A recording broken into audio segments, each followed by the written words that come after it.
Buenas tardes a todos los presentes acá.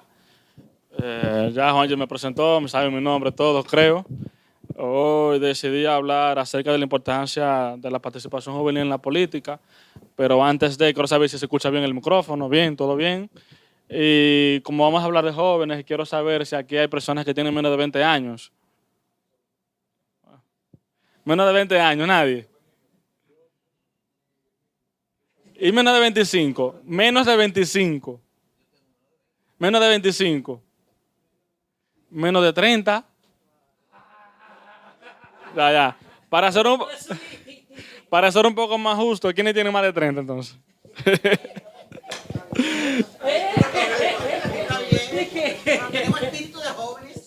Eso es lo importante. Yo particularmente me siento muy agradecido porque en el día de hoy celebramos lo que es el segundo aniversario del Foro Social. El Foro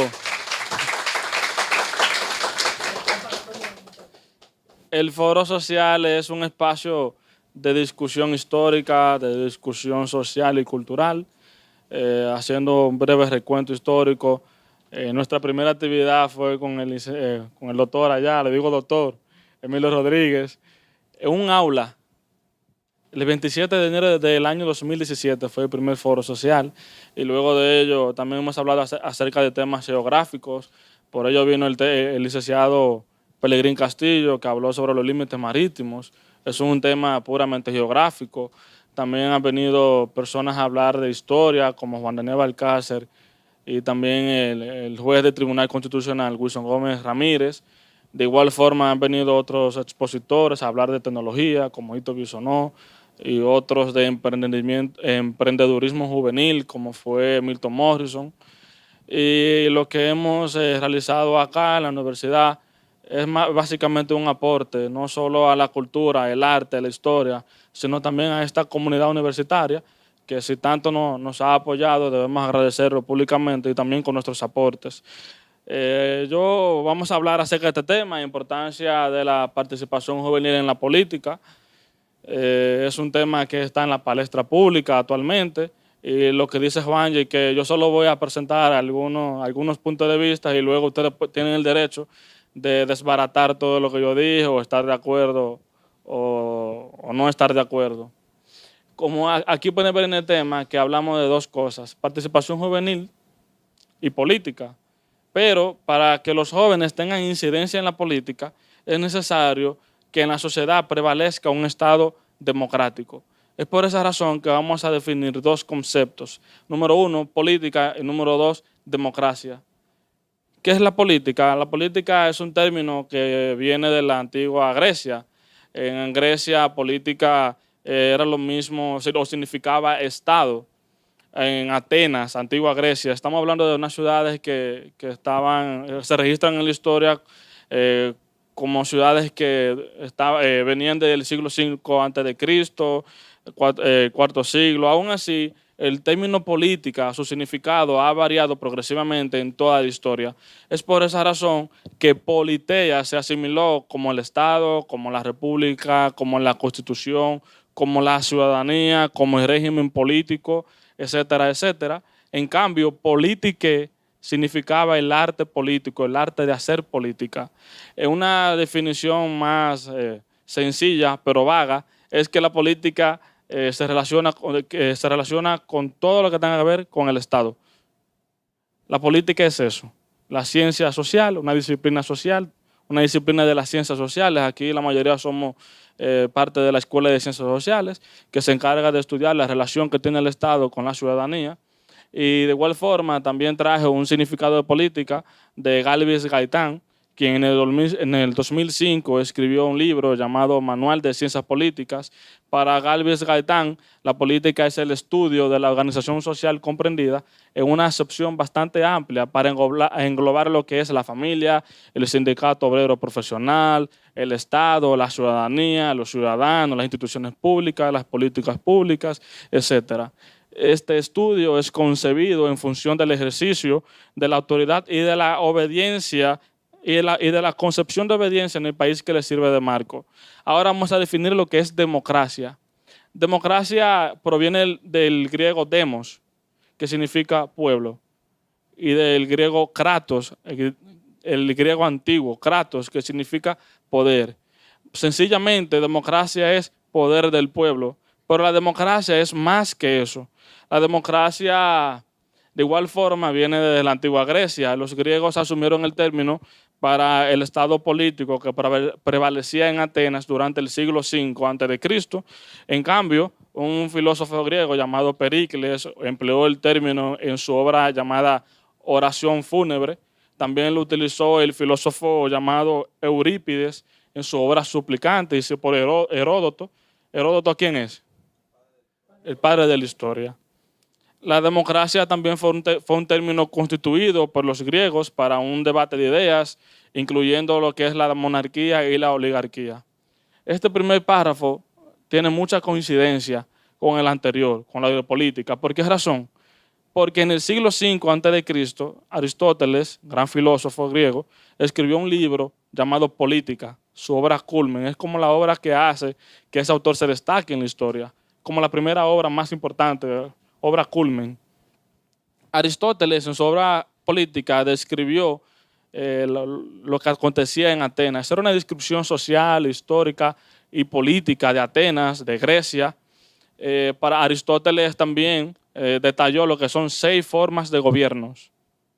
3 de ellos son buenos y los otros 3 son malos, haciendo un contrapeso en la política. En primer lugar tenemos la monarquía. Para Aristóteles, la monarquía es una forma de gobierno positivo porque hay una sola persona que gobierna a favor de todos. Pero cuando esa persona deja de gobernar a favor de todos y gobierna para sí mismo, ya no se llama monarquía, se llama tiranía. La otra forma de gobierno es la aristocracia. La aristocracia significa gobierno de los mejores, donde 2 o 3 gobiernan a favor de todos. Pero cuando esas 2 o 3 personas dejan de gobernar a favor de todos y gobiernan para sus intereses, esa aristocracia pasa a ser una oligarquía. Y por último, tenemos lo que es la politeia. Politeia es sinónimo básicamente de democracia, donde todos gobiernan a favor de todos. Pero cuando todos dejamos de gobernar a favor de todos y gobernamos para nuestros intereses, esa politeia o democracia pasa a ser una demagogia. De ahí es que viene que tú me tienes dema, tú eres un demagogo, etcétera, etcétera. Sí. Ahorita. Ahora bien, un gobierno del pueblo es aquel donde el ciudadano, nosotros, ya tenemos una función. El ser cívico tiene la obligación ¿de qué? De ejercer en distintas partes la soberanía que le compete ¿a quién? Al Estado. Es decir, un gobierno del pueblo o un gobierno democrático, todos los ciudadanos nos comportamos como Estado. Por eso Pericles afirmaba que todo hombre debe estar comprometido con la sociedad. Ahora ya pasamos a un capítulo interesante y yo no sé si ustedes se preguntan si hay ejemplos de algunos líderes exitosos en la política a nivel global. Pues claro que los hay. Aquí tenemos 4 imágenes. ¿Alguno de ustedes me puede decir quién es este? Este de acá. Este. Nadie sabe. Bueno, este es Emmanuel Macron, presidente de Francia. Tiene 41 años de edad. Emmanuel Macron, siendo tan joven, llegó a ser ministro de Economía, Industria y Nuevas Tecnologías. También fue asesor para el presidente François Hollande. Él ganó en la segunda vuelta en Francia en el año 2017 con más de un 66%. Acá tenemos aquí arriba. ¿Alguien sabe quién es ese? Ese, de ahí. No. Ese es Carlos Alvarado. Tiene 39 años de edad. Es el presidente de Costa Rica. Él representó al partido oficialista, el Partido Acción Ciudadana. De igual forma, llegó a ser ministro de Desarrollo Humano e Inclusión Social y también fue ministro de Trabajo y Seguridad Social de Costa Rica. Ganó la segunda vuelta también con un 60%. En América Latina, la segunda vuelta también se conoce como balotaje. Es decir, que si ustedes algún día ven el noticiero, se celebra balotaje en Costa Rica, eso quiere decir que es la segunda vuelta de las elecciones. Y este de aquí, ¿alguien lo conoce?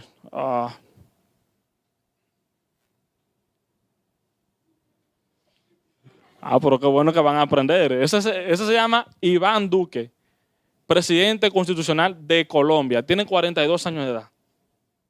Iván Duque llegó a ser asesor del ministro de Hacienda durante el gobierno de Andrés Pastrana y también fue asesor internacional del gobierno de Álvaro Uribe.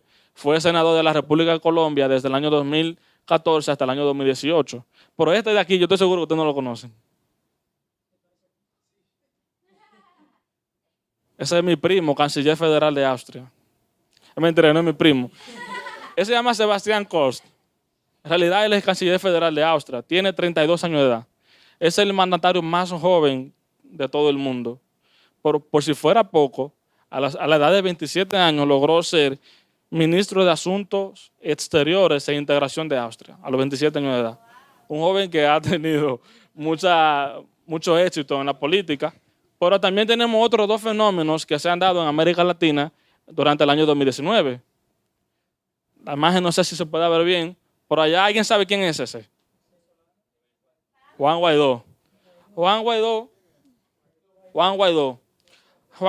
fue electo diputado de la Asamblea Nacional de Venezuela.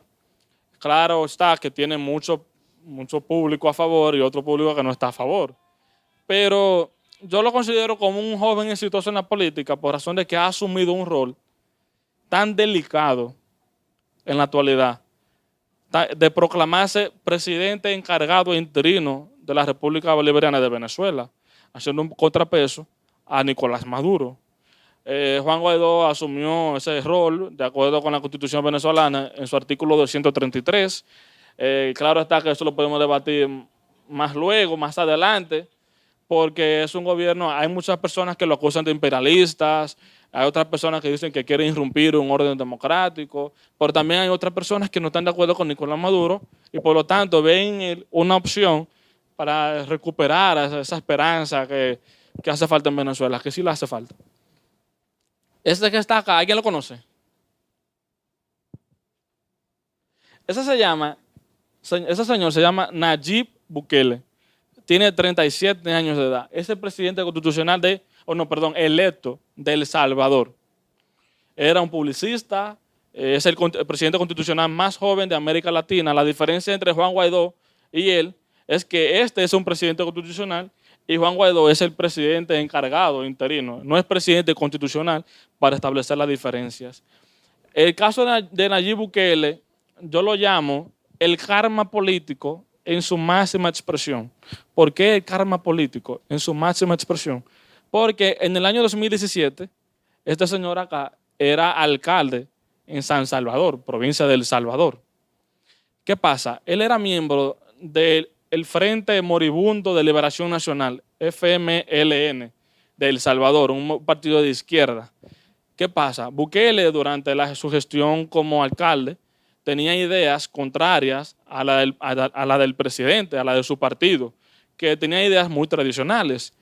Bukele era un publicista joven, jovial, moderno, innovador, y por lo tanto el partido decidió expulsarlo de sus líneas.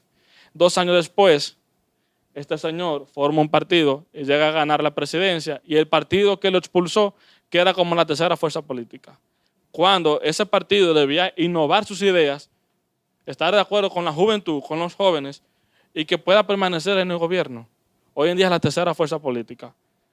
Cuando él era alcalde, era la primera. Él sale del partido, gana con otro, y el partido que lo expulsó queda en la sombra, por no apoyar a la juventud. Eso es muy delicado. Ahora bien, podemos mencionar algún caso en la República Dominicana. ¿Alguien me puede decir algún caso en la República Dominicana de un joven exitoso en la política?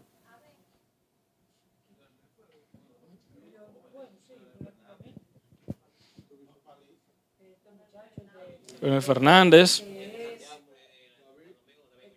David Collado, ¿verdad? Ok, muy bien, Farideh Raful. Y si hablamos históricamente.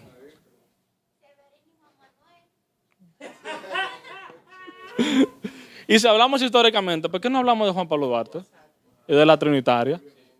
Ciertamente, la Trinitaria no fue un partido político, pero fue la entidad que más ha incidido en la política dominicana, la Trinitaria. Y si se fijan, La Trinitaria fue creada ¿cuándo? 18 de julio, 16 de julio, perdón, de 1838. Pero para el entonces Juan Pablo Duarte tenía 25 años de edad. Juan Isidro Pérez tenía 21. Pedro Alejandrino Pina tenía 18. Félix María Ruiz tenía ¿cuánto? 23. José María, 19. Felipe Alfaú Bustamante, 20. Juan Nepomuceno Ravelo, 23. Este era el más viejo del grupo. Pero miren qué edad. Benito González, 27, el más viejo del grupo. Y Jacinto de la Concha tenía 19. Pero si sumamos todas esas edades, dará como promedio una edad de 22 años. ¿Y por qué yo pongo este ejemplo? Porque fueron estos jóvenes que hicieron sacrificarse sus bienes, su familia, su vida personal, su vida espiritual, su vida emocional, porque asumieron un reto que descansó en la independencia nacional de la República Dominicana. También hay otros jóvenes durante la dictadura de Trujillo, en la década de los 40, con la creación del primer partido de izquierda, el Partido Democrático Revolucionario Dominicano, PDRD, y luego se formó el Partido Socialista Popular en 1946. Eran organizaciones políticas conformadas por jóvenes. De estos dos partidos nacieron la Juventud Democrática y Juventud Revolucionaria. De hecho, mi compañero Guillermo y yo hicimos un trabajo de tesis sobre el papel de los partidos políticos en el proceso democrático durante la Tercera República. Y ahí detallamos cada partido que fue creado y de igual forma, si revisan y le dan un vistazo, pueden ver que esos partidos que yo mencioné fueron conformados por jóvenes que hicieron participar en la política y en qué época, en la dictadura de Trujillo. Sí, también iba para allá. Correcto.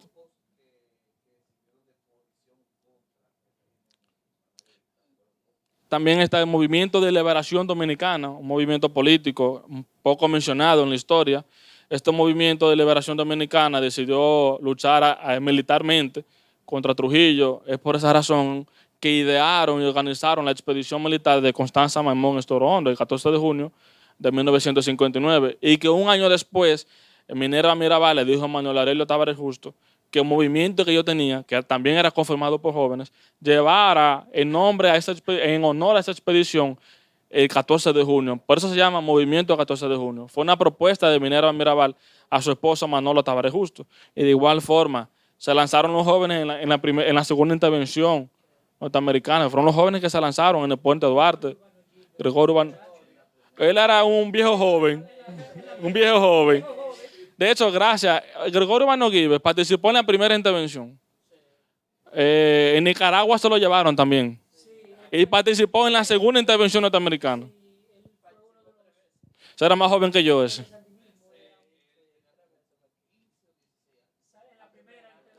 Y de hecho, en la expedición de 1959 no solo habían jóvenes, también había un niño, Pablito, tenía 13 años de edad. Y asumir ese rol en la política dominicana. Sí. En la noche del 27 vio un joven, estaba Andrés Sánchez, no tenía menos de 18 años. Pero también tenemos en la segunda intervención norteamericana el papel de las mujeres que relativamente jóvenes, como Tina Bazuca y otras más, que no llegaban a los 20 y tantos, o sea, no pasaban de los 20 y tantos años. Y en los 2 años de Balaguer, en la dictadura de Balaguer, habían jóvenes como a mí, Abel Hasbún, Amaury Germán, Orlando Martínez, Narciso González, eran jóvenes que no tuvieron más incidencia en la política porque fueron asesinados. Ahora bien, sería bueno analizar el contexto político actual en la República Dominicana. ¿Qué tenemos en la actualidad y cuántos jóvenes van a votar ahora en el 2020? ¿Qué podemos hacer y qué no? Aquí tenemos un padrón electoral con cifras estimadas al año 2020. Son cifras estimadas, es decir, que pueden cambiar. Y acá en el primer bloque tenemos que el 18.5% es el equivalente a las personas entre 18 y 25 años. Esas son las personas hábiles para votar en las elecciones del año 2020. El 11.6% es el equivalente a las personas entre 26 y 30 años. Y por último, el 10.2% es el equivalente a las personas entre 31 y 35 años. Y por último, la suma de todas esas cifras da como resultado un 40.3%, que es el equivalente a las personas entre 18 y 35 años hábiles para votar en las elecciones del año 2020. Pero tenemos otro dato acá. Bueno, aquí tenemos un porcentaje de rangos de edad. Eso fue creado por la Junta Central Electoral. Eso fue un padrón de cara al 2020. Fue diseñado el 17 de septiembre del año 2018. Aquí tenemos datos interesantes que se los puedo pasar si me dan el correo o algo parecido. Por aquí tenemos otros datos interesantes y en el primer grupo acá, de 18 a 35 años, somos el 40.3% de las personas hábiles para votar en las elecciones. De 18 a 40 somos el 50.2%. Y por último, de 18 a 45 años somos el 59.4%, casi un 60%, de las personas que van a votar en las elecciones de 2020, jóvenes que van a votar. En el otro bloque tenemos una representación proporcional en la Cámara de Diputados, es decir, que si somos el 40.3%, deberíamos tener en la Cámara de Diputados un 76 diputados que vayan a velar a favor de la juventud. Si somos el 50.2%, deberíamos obtener 95 diputados. Y si somos el 59.4%, deberíamos obtener una representación de 113 diputados. Y aquí tenemos el dato más preocupante para los partidos políticos, y es este. Según la encuestadora Gallup hoy, la Gallup es conocida como una encuestadora certera, que casi no se equivoca, con poco margen de error. Según la Gallup, ningún partido político ganaría en la primera vuelta. Y la indefinición es de un 20.9%, redondeándole sería un 21%. Aquí también, miren, por ejemplo, en el año 2020, unos datos provisionales, el candidato del PLD sacaría un 39.2%, el candidato del PRM obtendría un 24.7%. Esto lo dio la Galo diciendo que ningún partido tiene tanta popularidad para ganar en la primera vuelta. El candidato del PRD obtendría 1.4%. Aquí tenemos los candidatos alternativos. Ramfis obtendría un 4.3%. Guillermo Moreno obtendría 1.6%. Alfonso Rodríguez obtendría 1.5%. Esas son probabilidades. Otros candidatos alternativos obtendrían 5.1% y la suma de todos esos candidatos alternativos sería 12.5%. El 20.9%, es decir, casi 21%, no sabe por quién votar, no quiere votar. Aquí en ninguno, 1.8%. Por eso aquí en este dato, la evolución de la simpatía partidaria. El PRD para octubre del año 2018 tenía una simpatía de 4.4%. Considerando que la mayor simpatía del PRD fue para noviembre del año 2011, con 49.2%. Desde el año 2011 hasta la fecha, el PRD ha perdido más del 45% de simpatía. Aquí tenemos el PRM. El PRM para octubre del año 2018 tenía una simpatía de 14.7%, considerando que la mayor simpatía del PRD desde su fundación fue para enero de 2016. PRM. 26.9%. Aquí tenemos el PLD. El PLD para octubre del año 2018 tenía una simpatía de 38.6%, considerando que la mayor simpatía en los últimos 11 años fue de 60.1% para abril del año 2016. El PLD ha perdido casi un 22% de simpatía partidaria en tan solo 2 años. En tan solo 2 años. Y por último, el PRCC, si se fijan, son los cuatro partidos mayoritarios. El PRCC para octubre del año 2018 tenía una simpatía de 2.1%, considerando que la mayor simpatía fue para noviembre del año 2010, con un 7.5%. Y yo no sé si ustedes se preguntan por qué es que ya la gente casi no cree en los partidos, porque esos partidos mayoritarios hoy en día ya no tienen tanta fuerza política como la tenían anteriormente. Y la respuesta es sencilla: la corrupción partidaria. Corrupción en los partidos políticos, los modelos tradicionales, dar la espalda a la necesidad de los jóvenes, porque los jóvenes es la base, es la fase, es el enfoque más importante en la actualidad. No solo para los políticos, es para la política. Los jóvenes somos los más importantes. Y no quiero decir que usted debe unirse a un partido y apoyar, no estoy diciendo eso. sino lo que ustedes deben empoderarse en la política, porque se puede hacer política desde distintas fases, de distintos renglones. Se puede hacer política desde el hospital, se puede hacer política desde la escuela, se puede hacer política ayudando a una persona en la calle, porque política es más que ser político.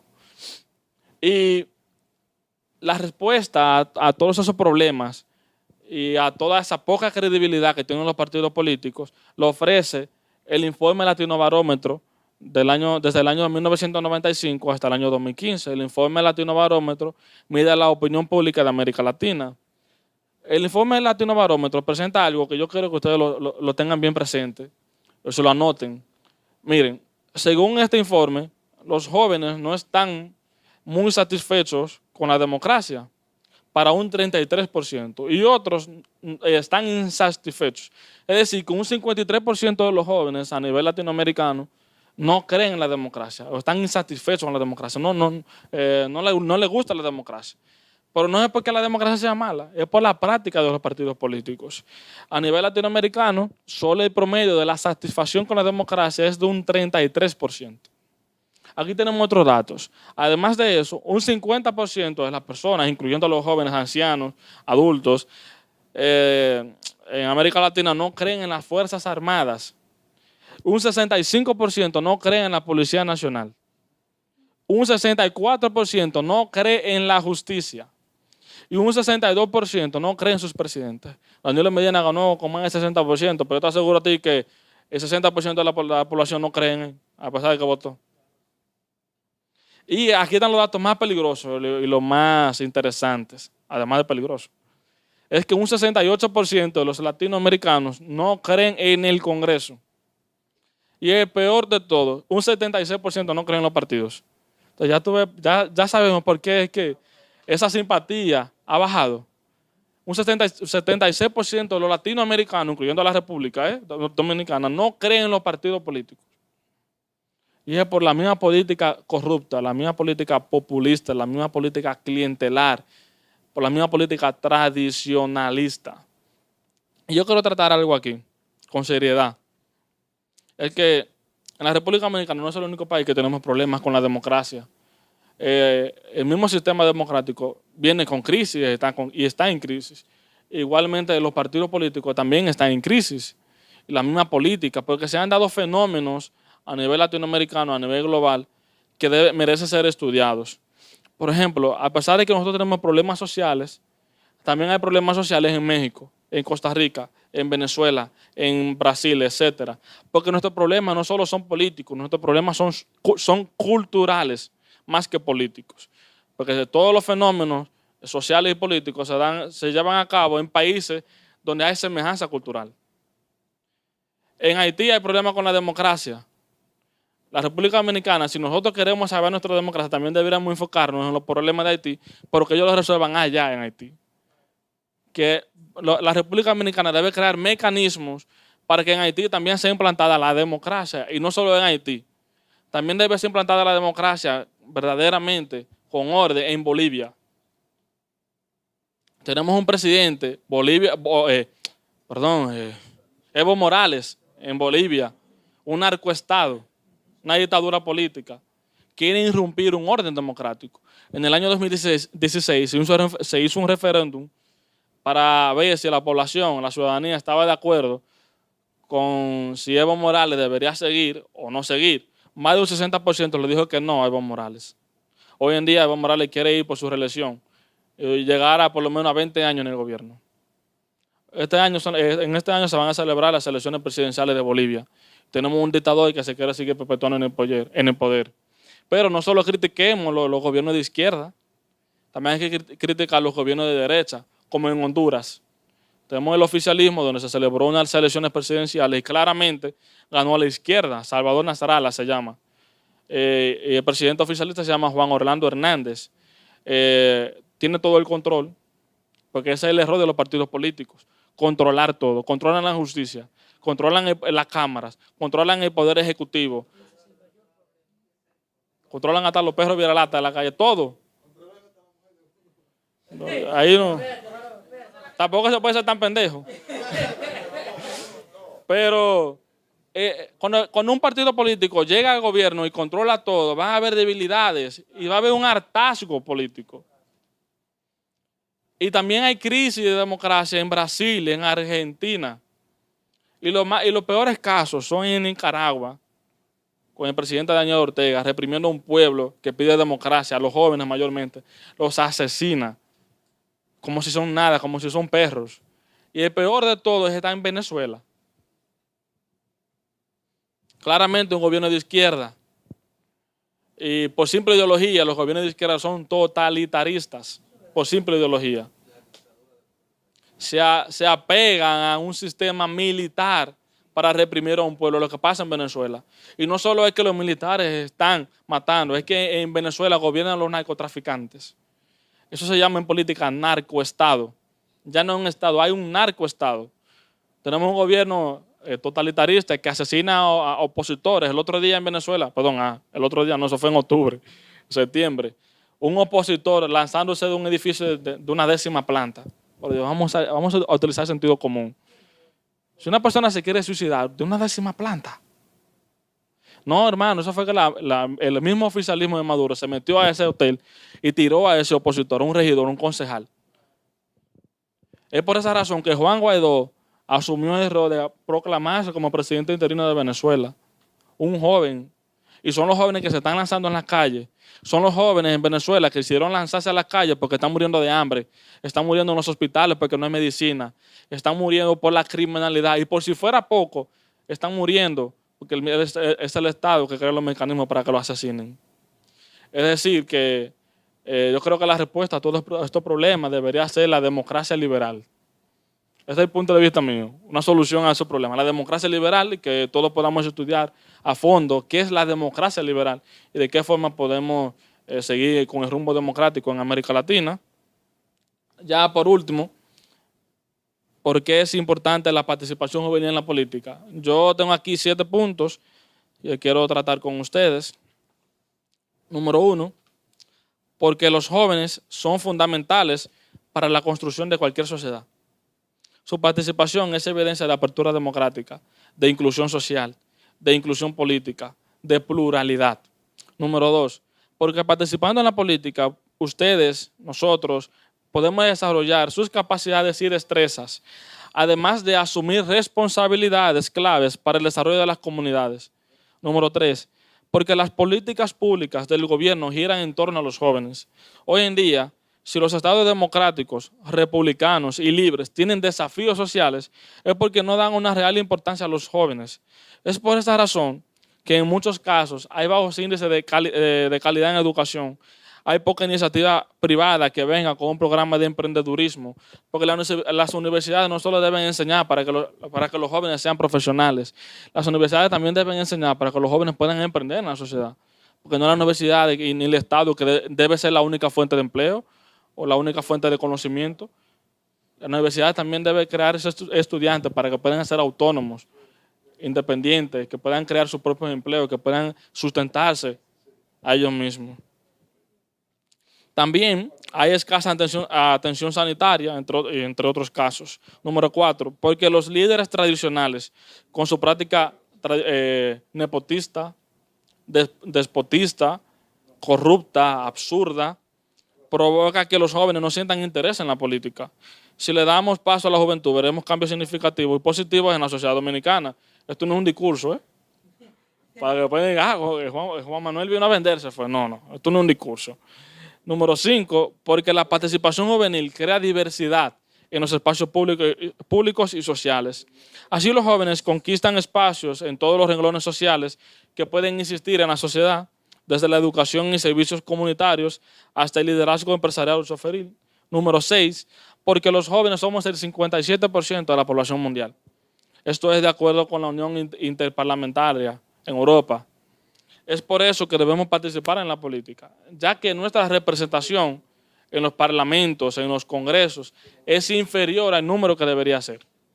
Número 7 y último, porque los jóvenes conscientes, responsables, educados e íntegros, podemos solucionar los problemas medioambientales, combatir los altos índices de corrupción e impunidad en nuestra región latinoamericana, reducir la pobreza, reducir la desnutrición infantil y exclusión social que caracteriza a nuestros países.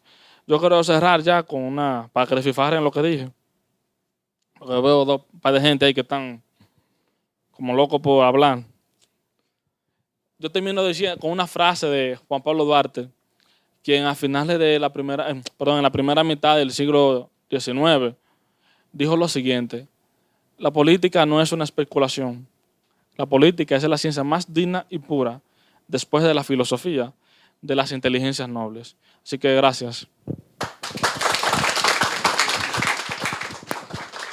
Primero, tres cosas quiero repuntar aquí. Repuntar aquí, de lo que tú dijiste, tomando como tu punto de referencia. Una, me refiero al caso de Venezuela, que creo que traer a este presidente llamado Guaidó a una referencia a este tipo de práctica, a mí me parece que es un poquito espinoso y sobre todo una vergüenza, porque si yo quiero, por ejemplo, le digo a Pared Pérez que se convierta en presidente, y entonces dice allá en un barrio: yo soy presidente de la República Dominicana interino. Es lo mismo. Yo pienso que ahí se le hace un flaco trabajo a la democracia.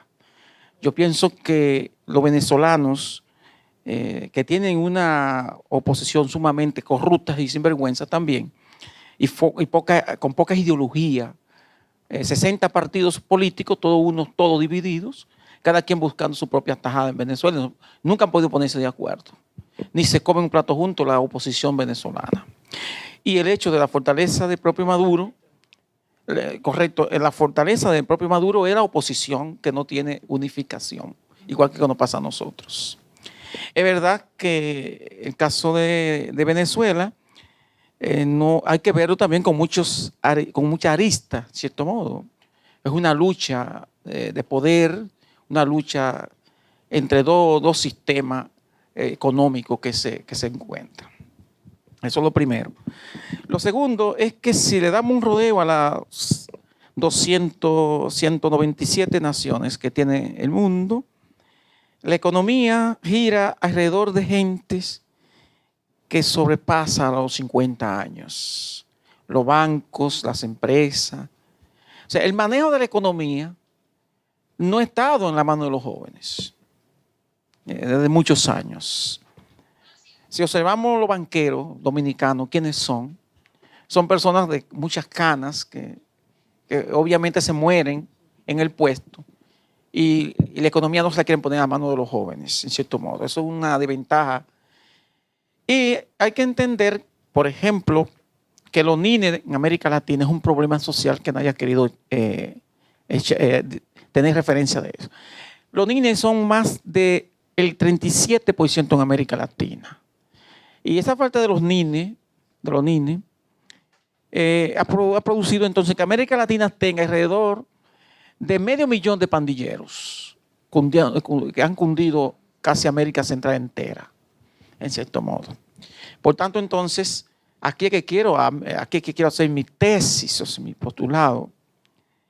Los niños y compañía y todos estos aspectos ha sido una vergüenza de la democracia liberal.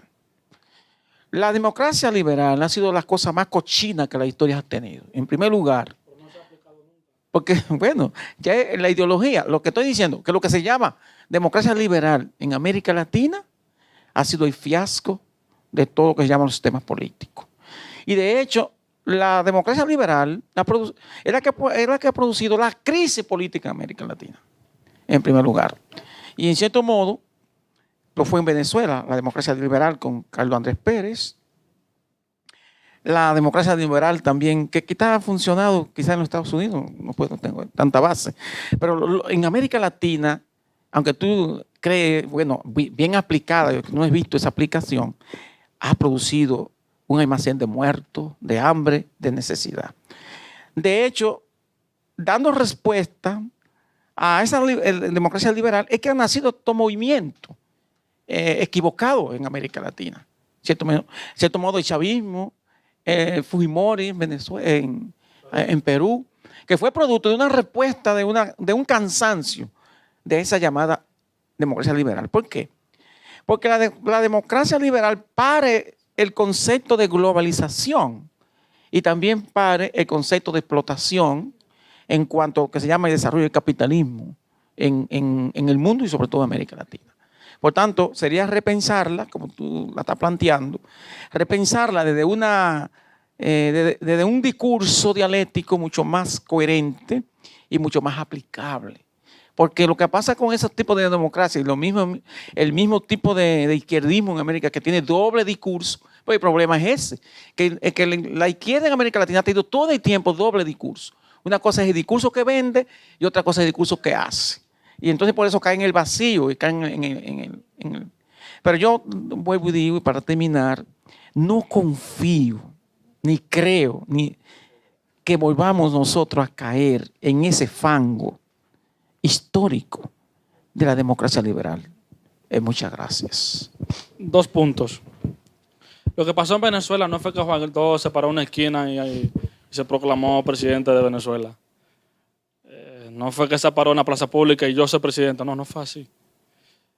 Juan Guaidó se proclamó presidente de Venezuela pegándose al artículo 233.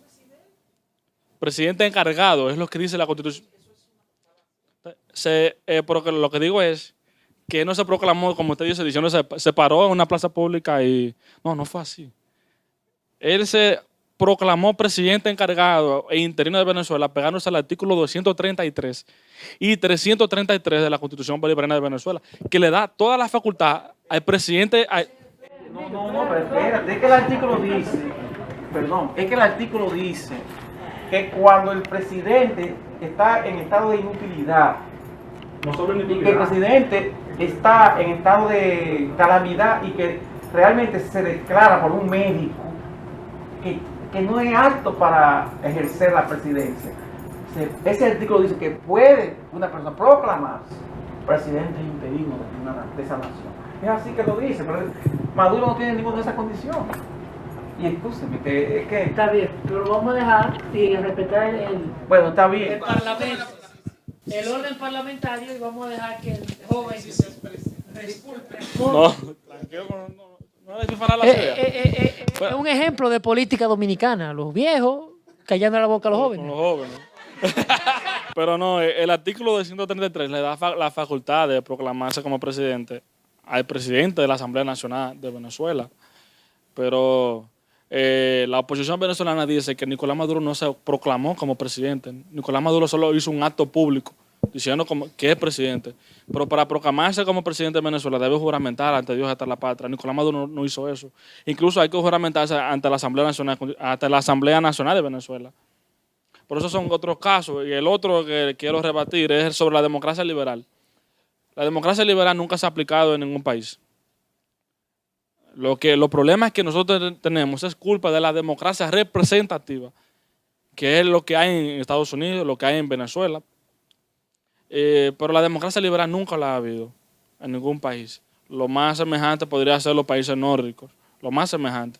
Por la democracia liberal lo que busca es que la sociedad tenga más participación en el Estado, porque la democracia liberal lo que busca es empequeñecer al gobierno. Tener un gobierno más transparente, tener un gobierno más seguro y tener un gobierno más pequeño. La democracia liberal lo que quiere es promover el libre comercio, la iniciativa privada, la democracia participativa también, y que la democracia descanse en la gobernabilidad democrática, que descanse en la gobernabilidad municipal, local, es decir, en el cuarto poder municipal. Eso es lo que busca la democracia liberal, pero la democracia liberal nunca ha matado, nunca... Podríamos decir entonces que eso salimos matados. Pero la democracia liberal, como no se ha aplicado, no podemos estar en la culpa. Porque creo que estamos confundiendo lo que es democracia liberal con neoliberalismo educativo. Eso es. Eso que creo que estamos confundiendo acá.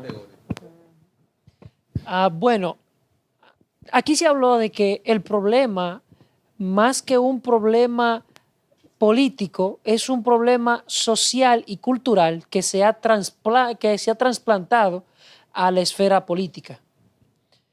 Entonces, los problemas culturales son paradigmáticos. Las sociedades toman un paradigma y ese paradigma lo explotan hasta degenerarlo.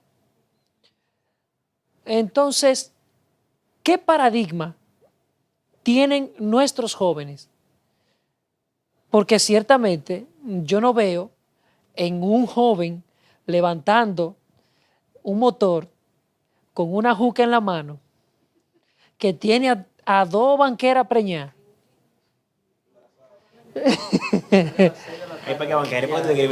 Tranquilo, estoy hablando en términos populares. No veo en él el modelo de joven para yo ponerle a disposición una confianza política en este caso. O no veo tampoco en él una simpatía política viable. Ese joven se va a conformar con entregar su cédula por 500 pesos. Entonces, ¿cómo nosotros cambiaríamos esa cultura imperante que yo le he llamado la cultura de la democracia? ¿Cómo nosotros podríamos contrarrestar eso? Educación política. Educación política, lo resume todo. Yo tengo una frase, no sé si está en Google por ahí, pero yo creo que es mía. Dice que es mejor tener una ciudadanía educada políticamente que tener políticos educados. Ciudadanía educada políticamente es que los ciudadanos sepan qué significa política, que puedan comprender los aconteceres políticos, que puedan saber decidir, que puedan saber leer o analizar un discurso político, que puedan comprender cómo funciona la política. Porque si nosotros sabemos cómo funciona la política, vamos a saber quién es malo, quién es no, quién es antisistema, quién es prosistema, quién es democrático, quién es no democrático, quién es liberal, quién es representativo, quién es conservador. Porque la sociedad dominicana casi no comprende eso. Ahora bien, Juanji, tú me estás hablando de un paradigma. Yo no entendí nada de lo que tú me dijiste. Te va a contestar ese joven. Óyeme, por más supuesta educación política, eso es una utopía no realizable. ¿Por qué no?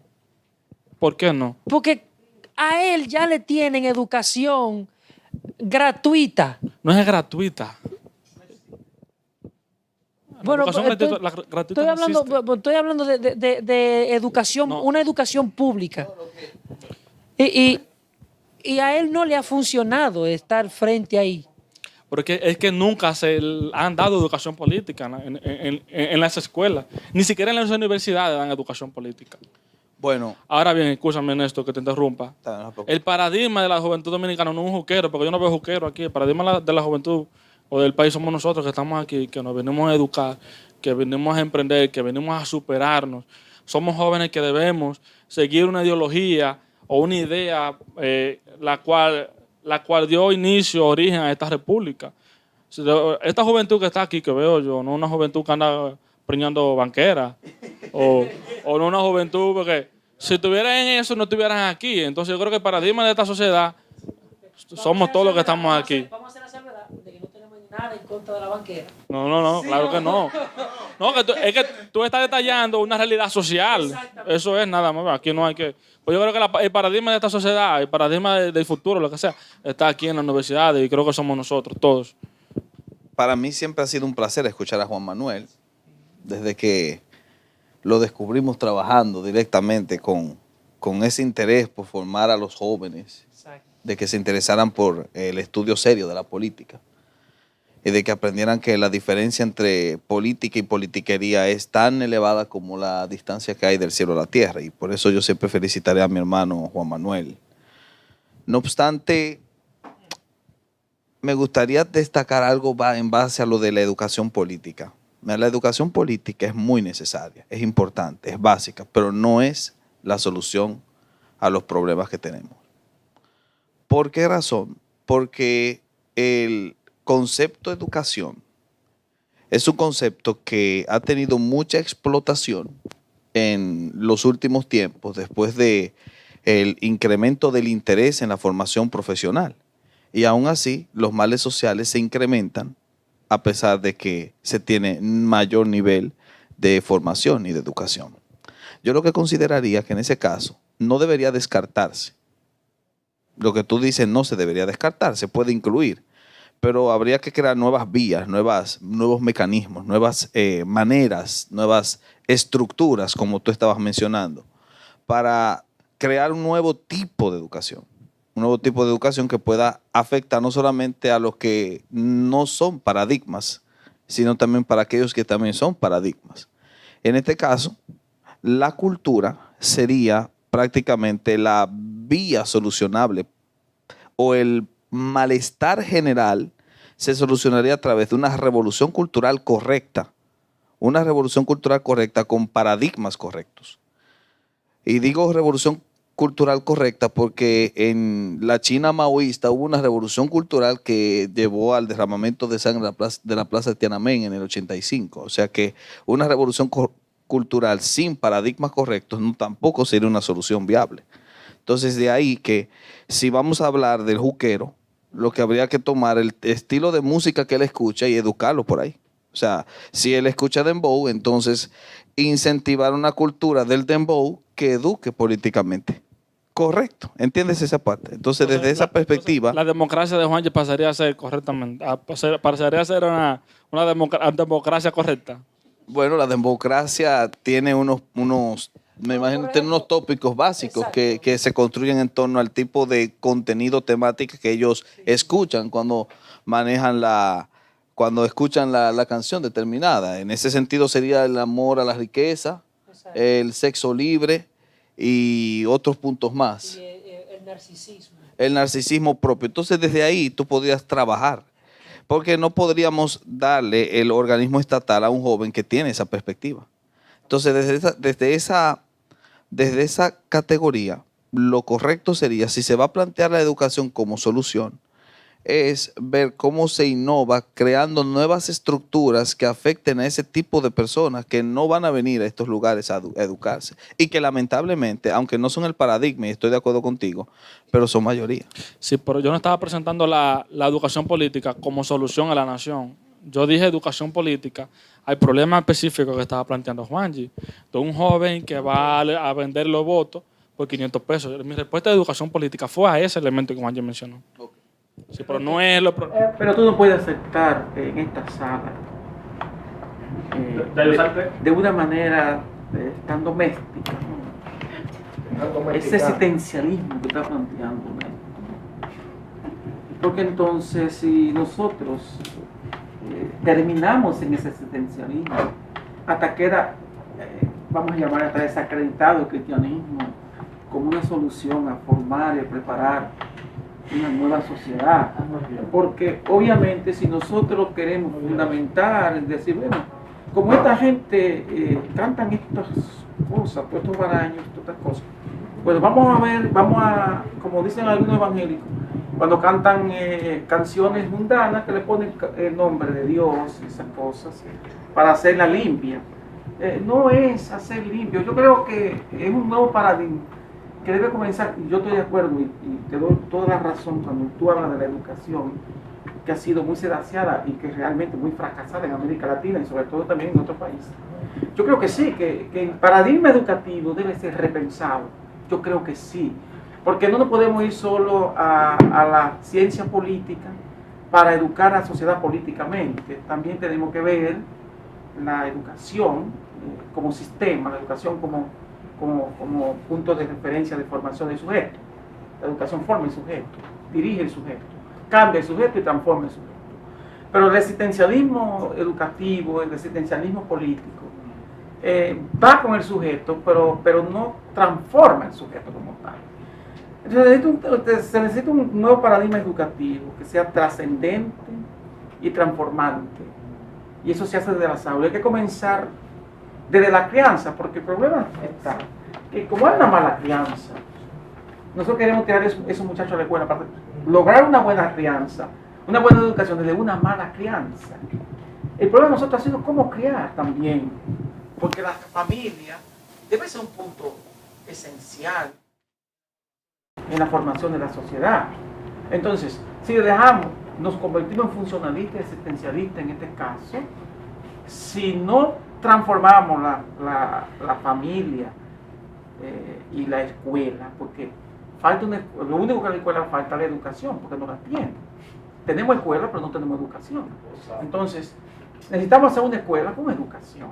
Un sujeto educado es un sujeto que entiende la política. Pero no podemos ir a la política para educar a un sujeto. Tenemos que educar a un sujeto para que vaya a la política. Y entonces viene formado desde allí. Es lo que yo planteo. Sí. Un nuevo paradigma desde la escuela es mi planteamiento. Sí. Tu enfoque, amado Emilio, sí tiene un punto correcto. Y es ciertamente la transformación del individuo, que es el que crea la cultura. Pero ese enfoque es precisamente el que nuestro querido Néstor, con ese existencialismo, como tú le llamas, es lo que a través de los siglos ha hecho la transformación cultural. Ejemplo clásico es William Booth y el Ejército de Salvación, que desde el cristianismo transformó toda una comunidad en Inglaterra, que era de lo más paupérrimo y era el centro de corrupción más grande que tenía Inglaterra. Y el señor William Booth fue con una Biblia en la mano, una carpa, tomó himnos que se cantaban en los bares y transformó utilizando las mismas tonalidades. Y lo que hizo fue que le cambió el contenido paradigmático de sus letras. Además, no solamente se quedó ahí, sino que también procedió a inculcarles una ética protestante, porque ese es otro paradigma. El protestantismo, en su máxima expresión, que fue la Reforma Protestante, fue un agente de transformación social y cultural. Y por eso vemos que hoy en día países como Finlandia, países que hoy lo tenemos como países del primer mundo, tienen un trasfondo protestante. Precisamente porque apuntaron a esa idea de transformación cultural desde una ética cristiana. ¿Alguien tiene más una...? Para ya cerrar con el profesor Ramón, no sé si... En verdad yo... quiero opinar, claro. En verdad yo comparto con todas las opiniones, con Néstor y con los demás, con Emilio. Si nosotros nos comenzamos a darle página atrás a nuestros asuntos políticos, yo quiero felicitar de manera muy especial, tomar este tema y traerlo aquí, a este espacio. Pero hay que recordar también, Juan Manuel, poniendo el ejemplo, que los jóvenes que están yendo, por ejemplo, ahora mismo a este foro, y lo que estamos con compromiso para otra actividad, los que están, por ejemplo, quizás tienen inquietud para retirarse. El ejemplo está, por ejemplo, que decían aquí sobre lo que es la política a nivel democracia cultural y social.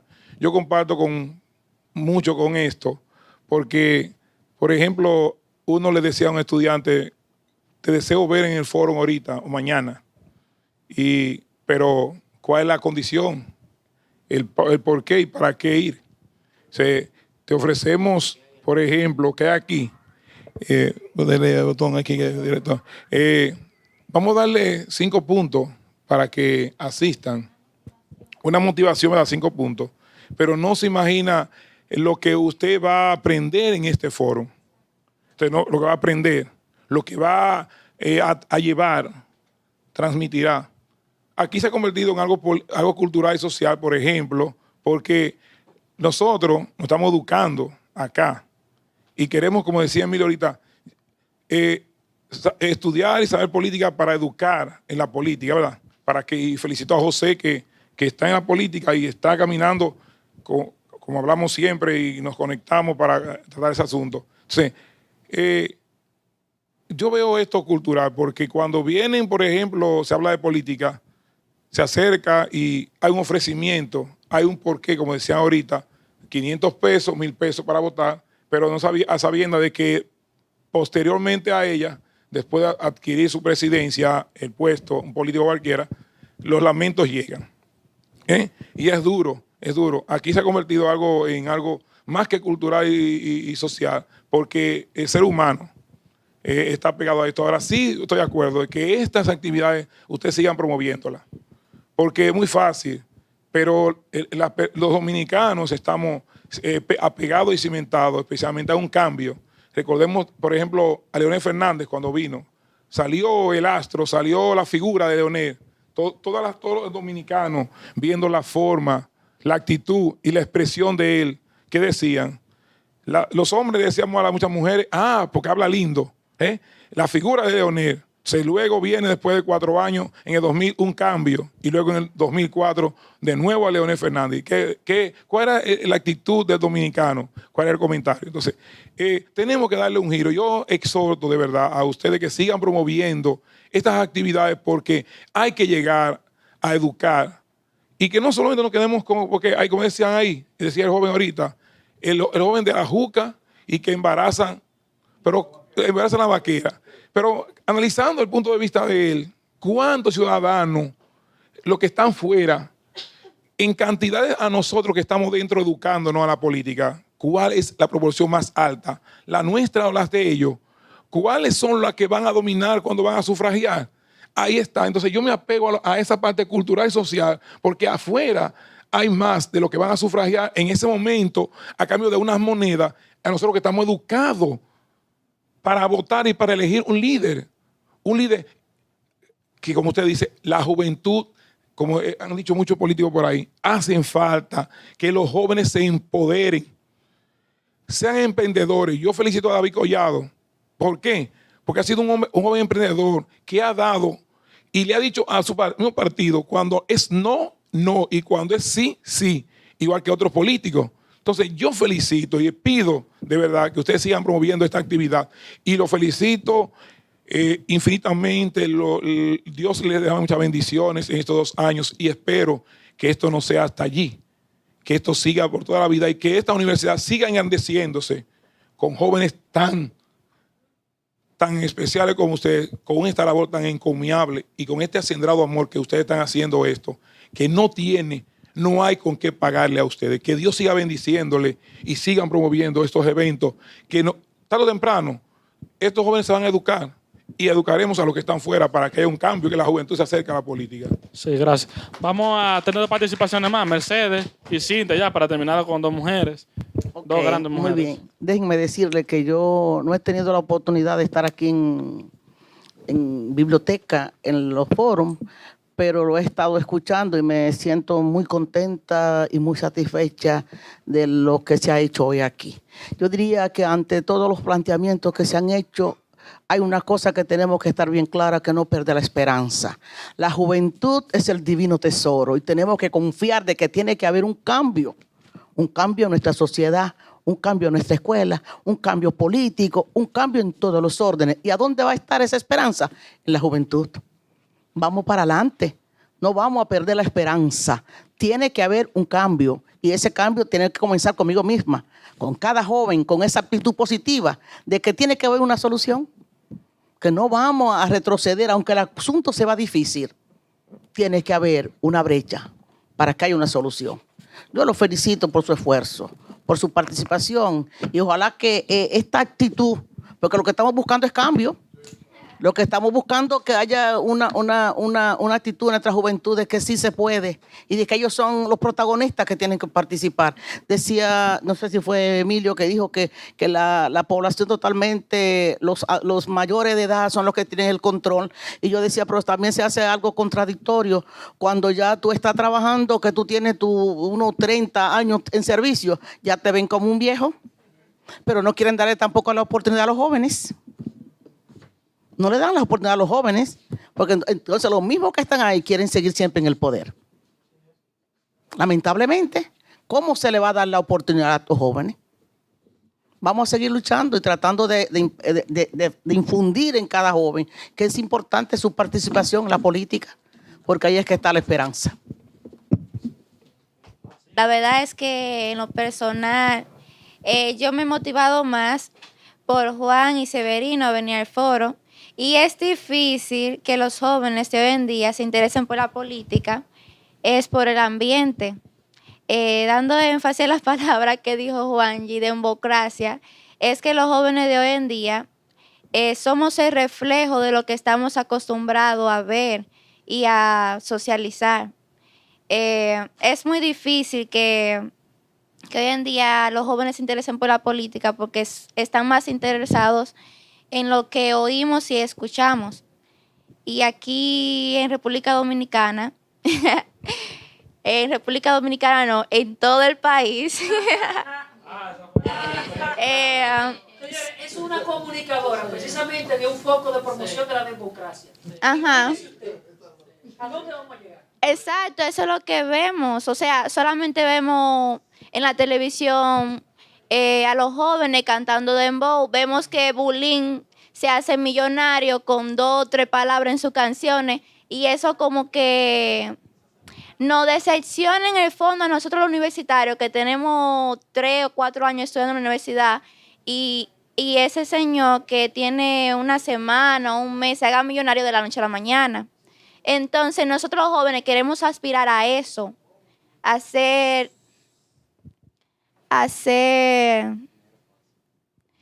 dinero fácil y no poner esfuerzo. Entonces, cuando yo veo jóvenes como Juan Manuel y todo lo que conforman el Foro Social, o sea, ellos me motivan a querer ser más como ellos, porque son jóvenes y veo que tienen el interés de cambiar la sociedad. Entonces, no es lo mismo que yo vea a Néstor, no le estoy diciendo viejo, pero que una persona más mayor, a que yo venga a verlo a él.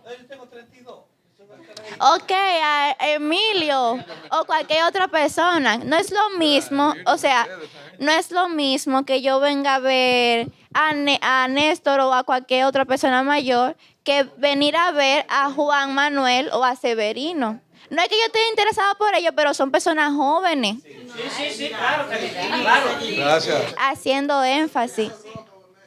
Entonces, yo creo que sí. No. O sea, del cielo a la tierra es muy, muy importante que los jóvenes nos motivemos a formar parte de la política, porque no es lo mismo una mente de los años 80 que una mente de 2019. Los jóvenes tenemos muchas ideas que, o sea, si las sabemos utilizar correctamente y nos educamos, podemos transformar nuestro país y dándole más oportunidades a esos jóvenes que están